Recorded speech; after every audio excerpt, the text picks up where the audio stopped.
Okay, so this video is going to be all about fire and ice, the shortest of frost poems, and the aim for this video is to unpack some of the literal and metaphorical meanings of the poem and to also explain some connections of the poem to some discovery concepts. Now I do apologize in advance for this, the audio quality for this video. I don't have my microphone on me, but I just needed to get this video done, so I'm just going with my normal microphone. Okay, so let's just begin with a reading of the poem, and I'm going to do it without even looking at it. So, some say the world will end in fire, some say in ice. From what I've tasted of desire, I hold with those who favour fire. But if it were to perish twice, I think I know enough of hate to know that for destruction ice is also great and would suffice. Now, the reason why I did that was because this is a great poem for you to learn off by heart and to use in your examination because it's really short. Okay, let's just talk about a few literal meanings within the poem. So the first thing to think about is that the poem has a very conversational tone, and it's basically presenting a subjective, which means personal, opinion about the end of the world. Now, there are several techniques that reveal this conversational tone, and it's important because it is a key feature of this poem. First of all, we have phrases such as some say I think, and contractions like I've, and also the use of first person narration, and these emphasize the fact that it's a personal, subjective presentation about the end of the world. And hopefully we see this as one person's opinion, but that we can identify with his opinion. Now, the topic of this poem is basically all about speculating how the world is going to end. Now, he starts by stating that he has heard some people saying that the world will end with fire, and some other people saying that the world will end in ice. So there's no clear definition of how the world will end. It's all speculation, with some people believing different things. So he firstly states that he's familiar with those who favour fire, but he doesn't just mean a literal fire, he actually means some metaphorical meanings of the word fire, such as passion and desire and aggression and overzealousness.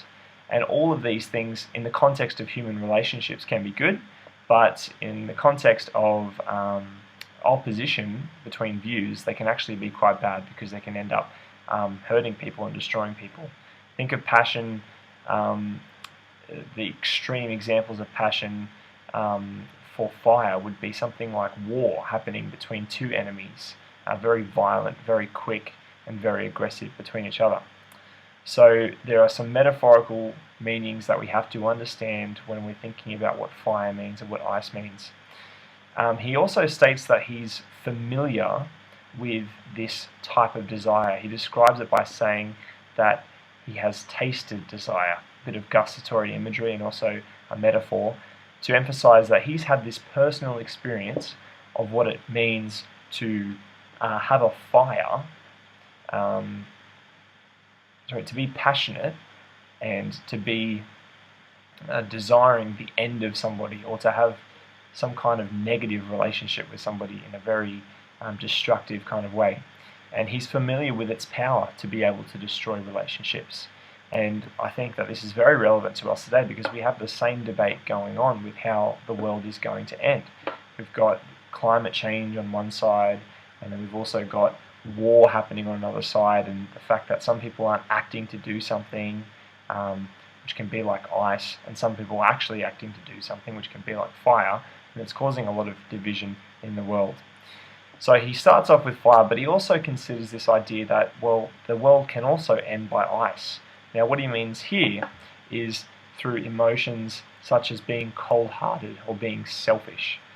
And basically, the final summary is that the world is just as easily destroyed by fire as it is by ice. Both of them have the passion to break down human society, to break down the world, and ultimately destroy human civilization. He believes that both can actually achieve the goal. And even though that these are binary opposites, which means two things that should directly oppose each other, like fire and ice, they still have equal power to destroy humanity and destroy society. Now there are several connections to discovery that I just want to cover over here briefly, and I want to thank Miss Hartley for these little parts.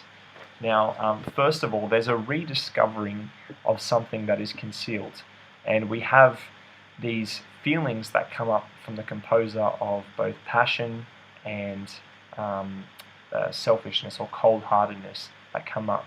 So as he's discussing how the world will end, these understandings come up when he thinks about how he's tasted desire before, and therefore there's a rediscovery of these emotions, these human emotions of how he feels towards other people. Next, the discovery is evoked by curiosity and wonder, and we have this thoughts even today that when we think about how the world's going to end, it is kind of sparked by a wonder about what will actually happen. And this has gone through all humanity from biblical times right up until today, and it would be particularly relevant for Frost when he wrote this poem in 1923 because of the post-World War I era that he's living in, and how the world pretty much came pretty close to ending in the war itself. Okay, another another aspect of discovery that this poem connects to is that the discovery is impacted by some cultural and social context of the time. A lot of debate at that time was about how the world will end, whether it would swallow itself up from its fiery core or whether it would go back to an ice age. There were also scientists at that time who Frost even himself spoke to, who stated that the world is either one, going to be destroyed by the sun exploding, or two, it was going to freeze to death because there would be no energy for us to continue living. So either way, it was a lose-lose situation, and this poem is this discovery of considering how the world will end is definitely impacted by the social and cultural constructs of the time.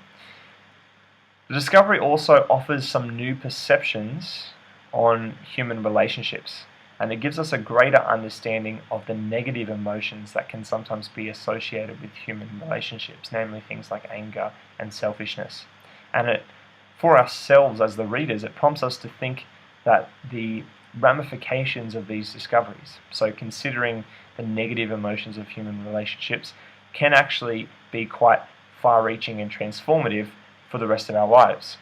When we think about these emotions, these high energy emotions like desire, or these cold-hearted emotions such as represented with the ice, we think about them and we hopefully don't emulate them so that the world can continue going and human society can continue going. And this poem is very good at drawing some transformative ramifications. So that's just a brief summary of some discovery concepts and also some techniques and the meaning of fire and ice. I really encourage you guys to learn this poem off by heart and to use it in future tasks, and thank you for watching.